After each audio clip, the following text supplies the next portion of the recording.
The wagon had been sitting in the same spot for 3 days. Jonas Hartley noticed it first on Monday morning when he rode out to check the fence line along the northern pasture. A weathered supply wagon, canvas torn and flapping in the wind, tilted awkwardly where the left rear wheel had sunk into soft earth near the creek bed. No horses, no driver, just the wagon, alone against the grey sky like a monument to something unfinished. He'd meant to investigate that first day, but the fence work took longer than expected, and by the time he finished, the light was failing.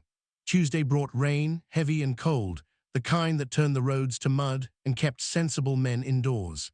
He'd watched the wagon through his kitchen window, a dark shape barely visible through the sheets of water, and told himself he'd ride out Wednesday if it was still there. Wednesday came clear and cold. Jonas saddled his mare just after dawn, the air sharp enough to burn his lungs. Frost clung to the grass in patches where the sun hadn't reached yet, and his breath came out in clouds that hung in the stillness before dissolving. The land stretched out around him in muted browns and greys, the kind of emptiness that made a man feel small and exposed. The wagon looked worse up close. Supplies were scattered in the mud around it, a broken crate, tin cans, a saddle blanket so soaked and filthy it was almost unrecognizable. The canvas cover had been slashed in several places, long deliberate cuts that spoke of searching hands rather than weather damage. Jonas dismounted slowly, his hand resting on the revolver at his hip, more from instinct than intention. "Anyone here?" His voice carried across the empty land and came back to him unanswered. He approached the wagon bed, his boots squelching in the mud. The smell hit him first, not death, but something sour and human, the smell of sweat and sickness and fear. He pulled back the torn canvas and looked inside. Empty, just scattered goods and stained wood, and that smell lingering like a presence. Jonas stood there for a moment, listening. The wind moved through the grass. The creek burbled somewhere behind him. His mare snorted and shifted her weight, uneasy. Then he heard it. Breathing. Not the wind, not an animal. Human breathing, slow and labored, coming from beneath the wagon. Jonas went very still. His hand tightened on his revolver, but he didn't draw it. The breathing continued, steady and wet-sounding, punctuated by a faint wheeze that made him think of damaged lungs or broken ribs. He crouched down slowly, his knees protesting, and peered into the shadow beneath the wagon bed. At first he saw nothing but darkness and mud. Then his eyes adjusted, and he made out the shape, a man, curled on his side in the narrow space between the wagon bottom and the ground, his body pressed into the earth like he was trying to become part of it. "Hey," Jonas kept his voice low, non-threatening.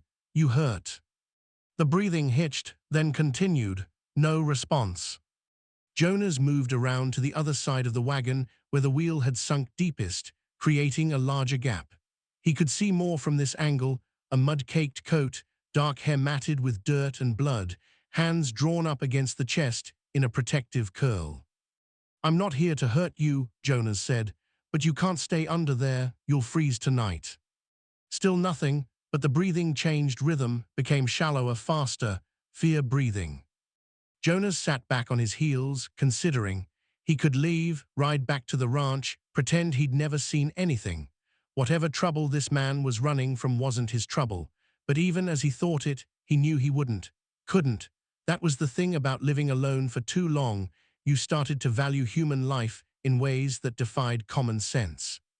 "I'm going to reach in," Jonas said, "just to help you out, all right?" He didn't wait for an answer. He stretched his arm into the gap, groping in the dim space until his fingers found fabric.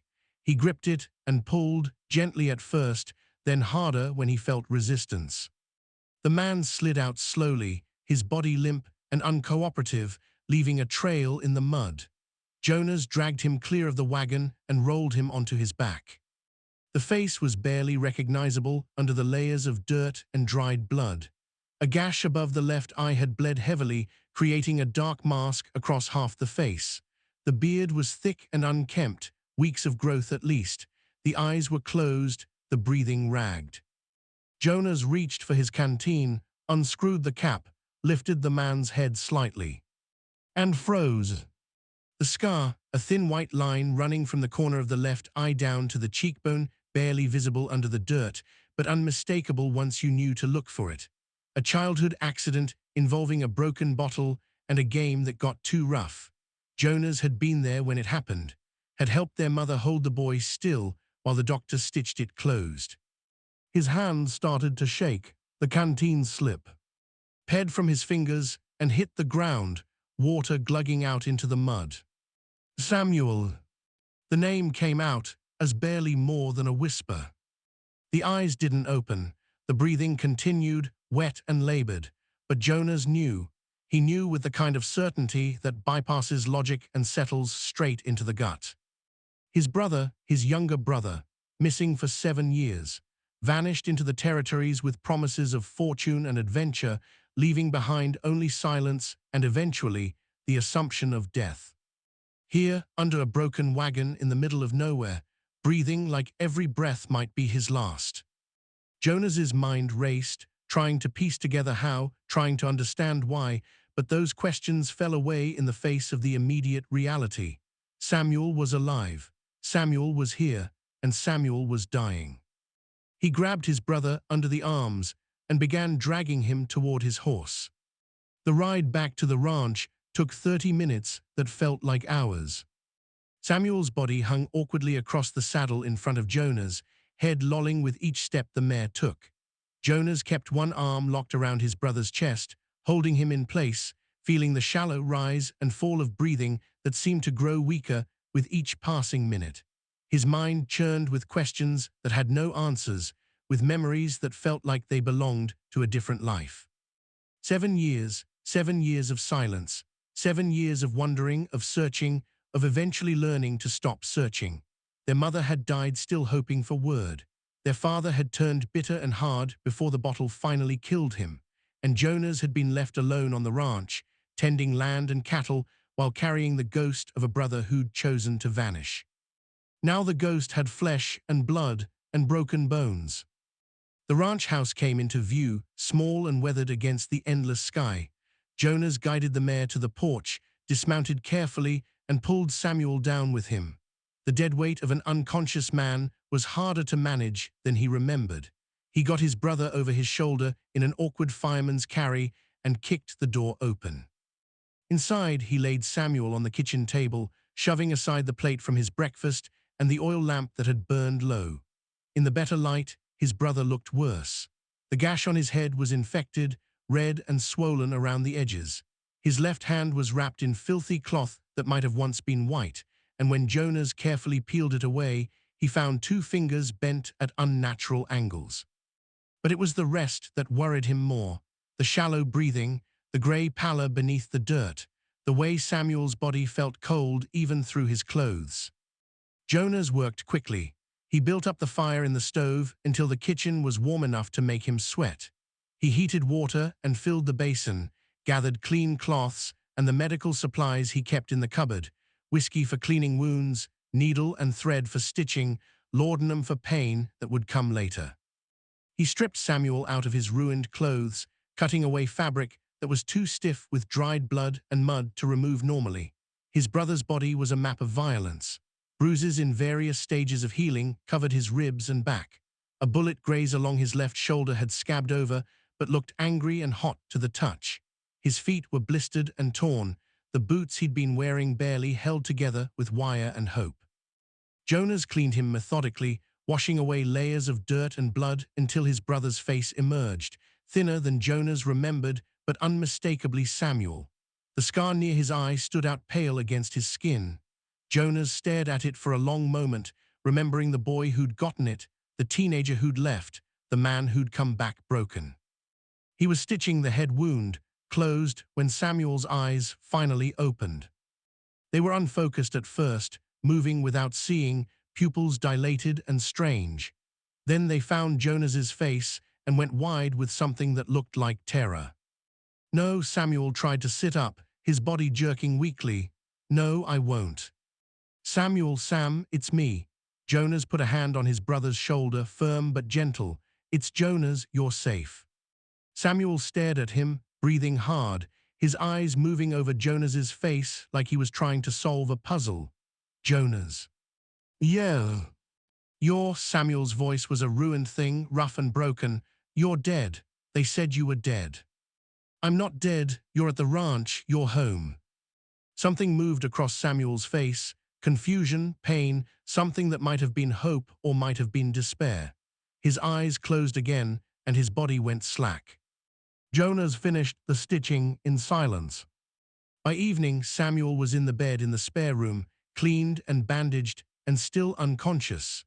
Jonas sat in the kitchen with a cup of coffee gone cold, watching the lamp flame dance and trying to decide what to do. 7 years of silence. A brother returned from the dead, beaten and hunted, under his wagon. Hiding, afraid. The questions lined up in Jonas's mind like soldiers. Where had Samuel been? What had he done? And more pressingly, who was looking for him? The knock on the door came just after sunset. Jonas answered it with his hand on his revolver. 3 men stood on his porch, silhouettes against the dying light. He recognized the one in front, Tom Brennan, a rancher from 15 miles east, a man known for hard work and harder opinions. Evening, Jonas. Brennan's voice was cordial, but his eyes were sharp. Sorry to bother you so late. What can I do for you, Tom? Looking for someone, man on foot, maybe injured, traveling alone. Brennan glanced past Jonas into the house. Abandoned wagon near your property, thought you might have seen something. Jonas kept his face neutral, saw the wagon, didn't see anyone. You check underneath, one of the other men asked. Young, eager, the kind who enjoyed the hunt. Didn't think to. Brennan studied Jonas for a long moment. This man we're looking for, he's dangerous. Killed 2 men in a card game 3 towns over, shot another one who tried to bring him in. We're part of the posse tracking him. Jonas felt his stomach go cold, but he kept his voice steady. You have proof of that. Witnesses, descriptions. Brennan pulled a folded paper from his coat and held it up. A wanted poster, crude but clear.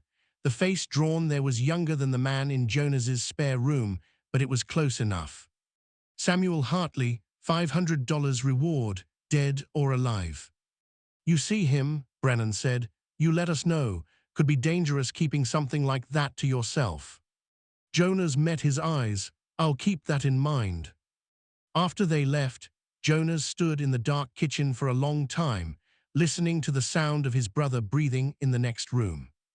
Samuel woke in the deep hours of night, when the darkness was thickest and the world was quiet enough to hear your own heartbeat. Jonas was dozing in the chair beside the bed when he heard the sheets rustle. He opened his eyes to find his brother staring at the ceiling, his face pale in the moonlight coming through the window. You should have let me die under that wagon, Samuel said quietly. Jonas sat up, rubbing his face. That's a hell of a thing to say to someone who just spent 6 hours patching you back together. They'll come for me. When they do, they'll kill you too. Already came, I sent them away. Samuel's head turned sharply, pain flashing across his face at the sudden movement. What? Tom Brennan and 2 others, looking for a dangerous killer who shot up a card game. Jonas kept his voice even, showed me a wanted poster with your face on it. Samuel closed his eyes. Then you know. I know what they told me, don't know if it's true. Does it matter? Yeah, Jonas said, it does. Silence stretched between them, filled with all the years of absence and questions unasked. Finally, Samuel spoke, his voice barely above a whisper. 3 men were cheating, I proved it. They didn't like being called out in front of the whole saloon. He paused, his breathing labored. One of them drew first, I was just faster. And the other 2. Self-defense, all of it. But the men doing the cheating, they had friends, money. They made me out to be the villain, put a price on my head. Samuel's jaw tightened. I've been running for 3 weeks. They caught up with me on the road, beat me, took my horse, left me for dead. Jonas studied his brother's face, looking for the lie, the tell. He'd spent 7 years wondering if Samuel was alive or dead. Now he was wondering if he was innocent or guilty. Why didn't you come home before? Jonas asked. 7 years, Sam, 7 years of nothing. Samuel's eyes opened, and in them Jonas saw something broken, because I was ashamed. I went looking for fortune and found nothing but empty pockets and emptier promises. I couldn't face coming back a failure, kept thinking I'd make one more stake, win one more hand, strike one more deal. The years just, he trailed off. They just went. Ma died, waiting for word from you. I know, Samuel's voice cracked. You think I don't know? Jonas stood up, paced to the window. Outside, the land stretched dark and still. Brennan will be back. He's not the type to let things go. Then let me leave. Give me a horse and I'll be gone before dawn. You can tell them you never saw me. You can barely stand. I'll manage. No, Jonas turned back to face him. You're my brother. I'm not sending you out there to die. Then you'll die with me. Maybe, Jonas crossed his arms, or maybe we figure out something else. Samuel stared at him, and for a moment Jonas saw the kid brother he remembered, the one who'd followed him everywhere, who'd looked up to him like he had all the answers. Why would you risk that for me, after everything? Jonas didn't have a good answer, or maybe he had too many, because blood was blood, no matter how much time passed, because their paren. TS were gone, and Samuel was all the family he had left, because a man alone in the world learned to value the connections he had, even the broken ones. You're my brother, Jonas said simply. That's enough. The next day brought trouble riding on 4 horses. Jonas saw them coming from a distance, dust rising behind them in the midday sun. He watched from the porch, his rifle leaning against the rail within easy reach as the riders approached. Brennan was there again, along with the young, eager one and 2 new faces, harder men, the kind who wore their guns low and their morals lower. They stopped 20 feet from the porch, spreading out slightly, hands resting casually near their weapons. Jonas, Brennan's voice had lost its cordial edge. Need to search your property. You got a warrant. Don't need one for a manhunt. Fugitive could be hiding anywhere. No fugitives here, just me and my cattle. One of the new men, a lean figure with a scar bisecting his upper lip, spat into the dirt. Saw smoke from your chimney all night. That's a lot of fire for one man. Gets cold at night. We're going to look around, Brennan said. It wasn't a request. Jonas picked up his rifle, not pointing it at anyone, just holding it. I'm asking you to respect my property, Tom. You want to search the place, come back with proper authority. The 4 men exchanged glances. The young one's hand drifted toward his pistol. The air went tight and still.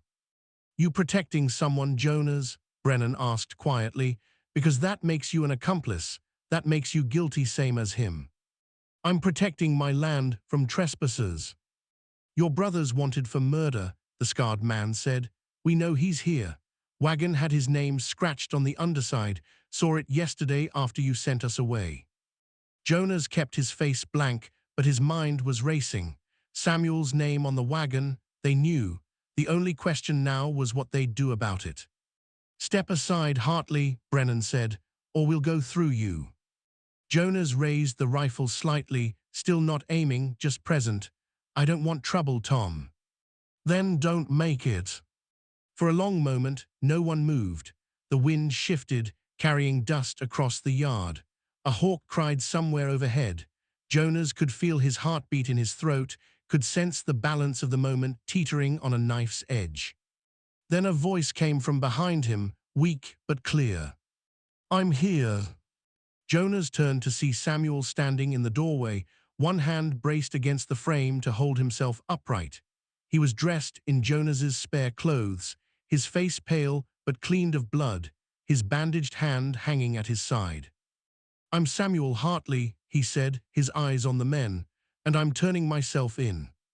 The hell you are, Jonas said.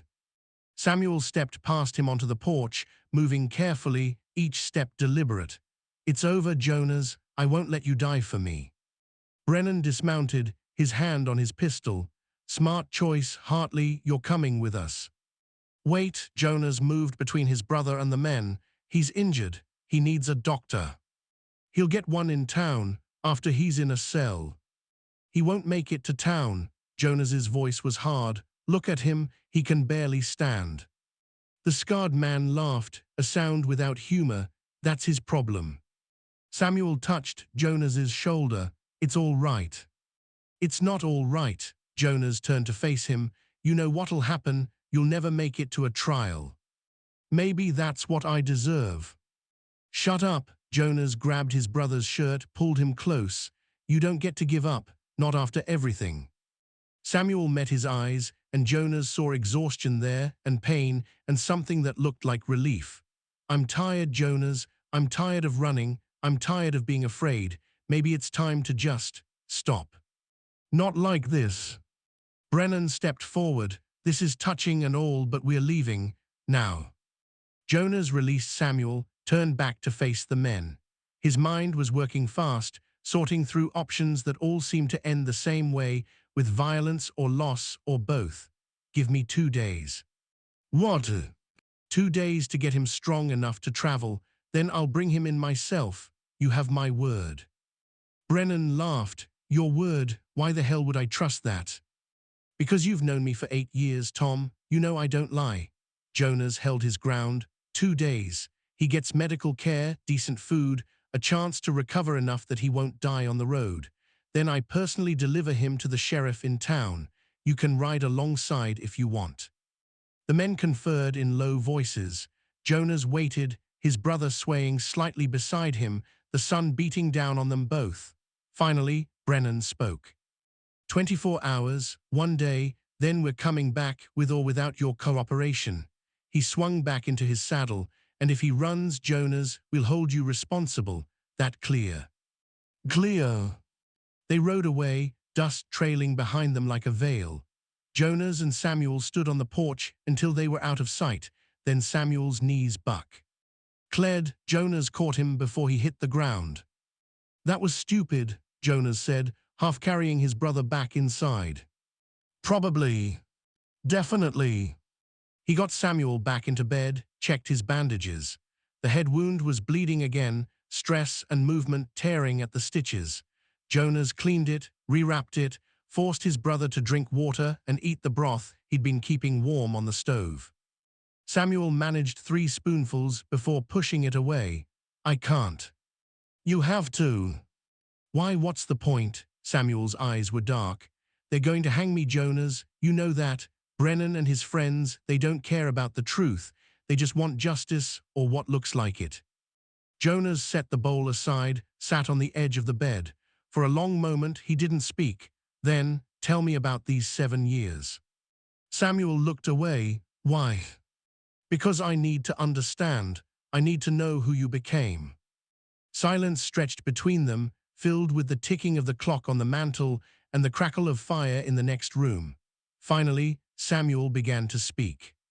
He talked about the early days, the optimism that carried him into the territories, the men he'd met, the schemes that always seemed one step away from success, the card games he'd won and the ones he'd lost, the winters spent in mining camps and the summers drifting between boom towns that would be ghost towns within a year. He talked about loneliness, about watching other men send letters home to families while he had nothing to say that didn't sound like failure, about the shame that grew heavier with each passing year until it felt impossible to shed. I thought about coming back, Samuel said quietly, 100 times, 1,000, but every time I got close, I'd think about Pa asking what I'd accomplished and Ma's disappointment and you, he trailed off. Me what? You stayed, you did the right thing, kept the ranch going, took care of them when they got sick. Samuel's voice was rough. How could I face you after abandoning all of that? Jonas felt something tight in his chest loosen slightly. I didn't stay because I was better than you, Sam. I stayed because I was too scared to leave. You had courage I never had. Courage, Samuel laughed bitterly. I ran away. You took a chance. It didn't work out, but you tried. That's more than most people do. Samuel turned to look at him, and in the dim light of the room, Jonas could see tears on his brother's face. I'm sorry for leaving, for not writing, for all of it. Jonas gripped his brother's shoulder. I know. They sat together in silence, the weight of 7 years settling around them like dust. Outside, the sun was beginning to set, painting the sky in shades of orange and red. Jonas thought about their parents, about the ranch, about all the time that had passed and couldn't be recovered. "I have an idea," Jonas said finally. Samuel wiped his face. "What kind of idea?"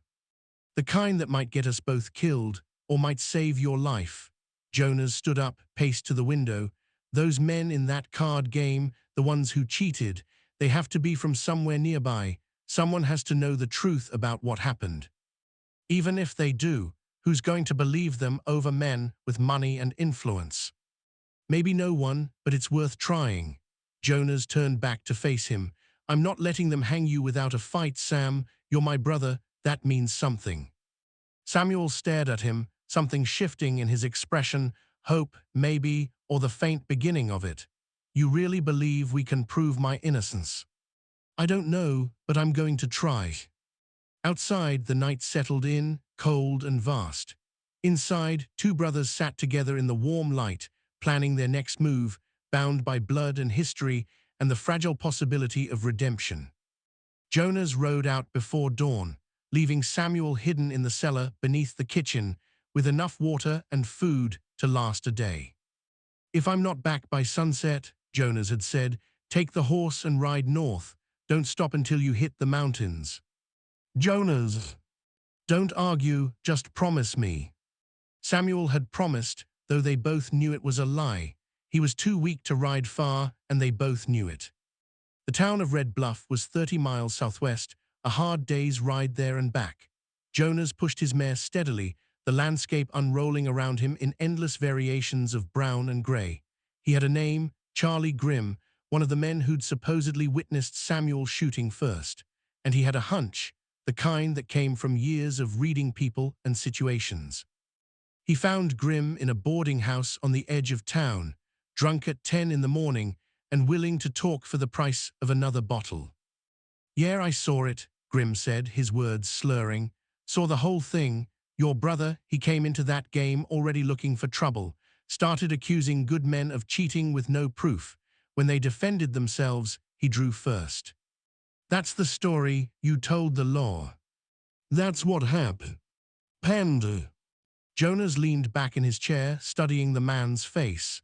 Grimm wouldn't meet his eyes, kept looking down at the table, at his drink, anywhere but at Jonas. Fear, guilt, or both. "How much did they pay you to say that?" Jonas asked quietly. Grimm's head snapped up. "I don't know what you're talking about." "Yeah, you do." Jonas pulled a $20 gold piece from his pocket, set it on the table. "That's more than they paid you, I'd wager. Tell me the truth, and it's yours." Grimm stared at the coin, licked his lips. "They'll kill me." "They might, or you might wake up one morning with a conscience so heavy it crushes you." Jonas pushed the coin closer. "Your choice." It took another hour and another $20, but finally Grimm talked. The real story came out in fits and starts, how the three men had been running a crooked game for months, how Samuel had caught them marking cards and called them out, how one of them drew first and Samuel had only defended himself, how the men's friends had arrived afterward with money and threats, buying witnesses and twisting the story until Samuel became the villain. "They said they'd burn down my house if I didn't say what they wanted," Grimm said, his voice small. "I got a wife, kids. What was I supposed to do?" Jonas stood up. "You're going to write down everything you just told me, every word, and you're going to sign it." "They'll know it was me." "Yeah, they will." Jonas's voice was hard. "But you'll finally be able to look your kids in the eye." By the time Jonas got back to the ranch, the sun was low and golden, painting long shadows across the land. Samuel was still in the cellar, awake and tense, his face flooding with relief when Jonas opened the door. "Did you find him?" Jonas held up the paper. "Got a signed confession." Grimm admitted the whole thing was a setup. Samuel took the paper with shaking hands, read it once, then again. "This could work. This could actually work." "Maybe, but we need to move fast. Brennan and his men will be here soon." They were tying Samuel's horse to the porch rail when the riders appeared on the horizon. 4 of them again, moving at a steady pace. Jonas and Samuel stood together on the porch, watching them approach. Brennan pulled up, his eyes moving between the brothers. "Time's up, Jonas, he's coming with us." "Not yet," Jonas held up the paper. "Got something you need to see first." He handed it over. Brennan read it slowly, his expression darkening. The other men crowded around to see, muttering among themselves. "This doesn't change anything," Brennan said finally. "This is just one man's word. It's enough for reasonable doubt, enough to delay any hanging until a proper trial." Jonas crossed his arms. "You take him now, Tom. You're not delivering justice, you're delivering a lynching." Brennan stared at him for a long moment, then he looked at Samuel. "You're still wanted, still got to answer for what happened." "I know," Samuel said. "I'm willing to face a trial, a fair one." The scarred man spat. "This is horseshit, we should just—" "Enough," Brennan's voice was sharp. He folded the paper, handed it back to Jonas. "We're taking him to the sheriff, proper. With this testimony, he'll get his trial." He looked at Samuel. "But if you run, if you make me regret this, I'll hunt you to the end of the earth." "I won't run," Samuel said quietly. They left within the hour, Samuel riding alongside Brennan, Jonas following behind on his mare. The journey to town took most of the evening. By the time they arrived, a crowd had gathered, drawn by rumors and curiosity. The sheriff, an older man Jonas knew slightly, took Samuel into custody with more gentleness than Jonas had expected. "We'll sort this out," the sheriff said, reading Grimm's confession. "Get some other witnesses, look into these men who made the accusations. Might take some time." It took 6 weeks. 6 weeks of waiting, while lawyers argued and witnesses were brought in, and the truth slowly emerged from beneath layers of lies. Samuel stayed in a cell, recovering from his injuries, while Jonas visited every day with food and news and the quiet companionship of brotherhood. The trial, when it finally came, lasted 2 days. Grimm testified, nervous but honest. Other witnesses came forward, their stories aligning with Samuel's. The men who'd accused him were revealed as cheats and liars, their reputations destroyed by their own greed.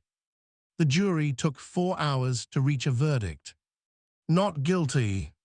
Samuel walked out of that courthouse into late afternoon sunshine, a free man. Jonas was waiting on the steps. They looked at each other for a moment, then Samuel pulled his brother into an embrace.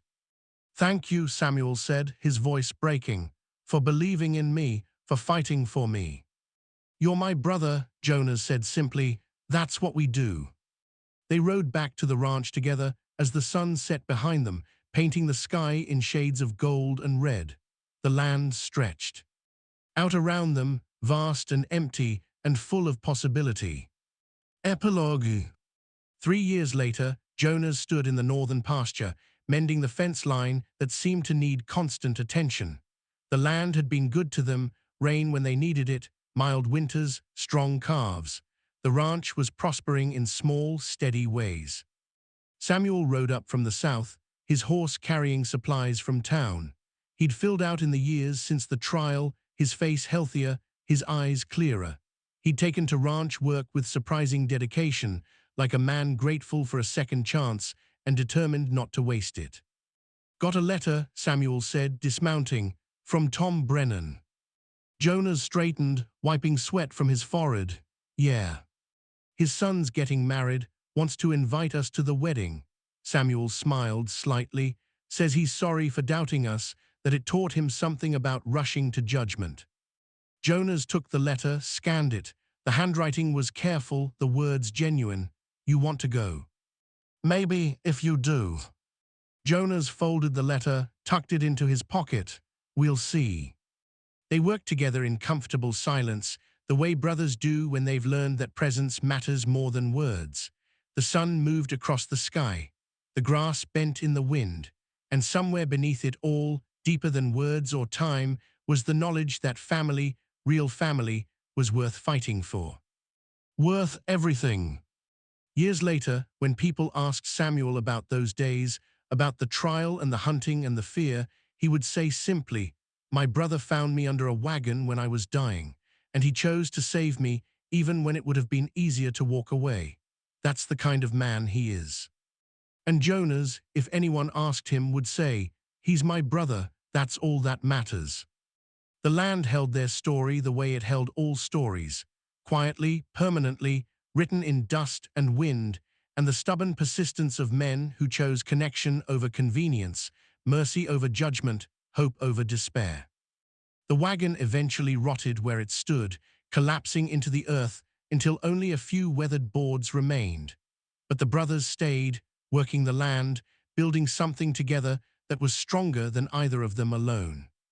And on clear nights, when the stars stretched out forever and the world felt vast and possible, they would sometimes sit on the porch together and remember the moment everything changed, the moment Jonas looked under that wagon and recognized the face of his missing brother. The moment that brought them both home.